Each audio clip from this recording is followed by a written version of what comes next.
Čia yra tam tikras sąrašas, įrašas, rodantis, kad lietuvis gavo žemę šičia. Koks tai dydis žemės, koks čia kiekis?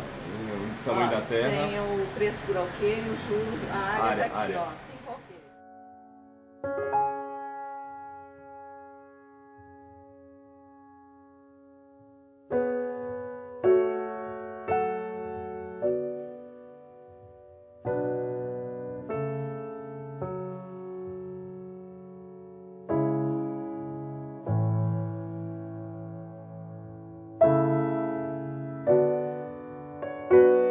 Dabar esame Ižuy mieste, kuris 1890 metais spalio 19 dieną buvo įkurtas pirmųjų atvykusių čia lietuvių.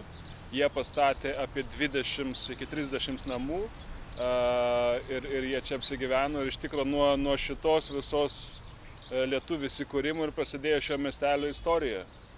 Ir šį rytą buvom nuėję ir į muziejų, kur yra padaryta paroda apie visą šio miestelio istoriją. Čia gyvena apie 70, turbūt iki 100 tūkstančių gyventojų.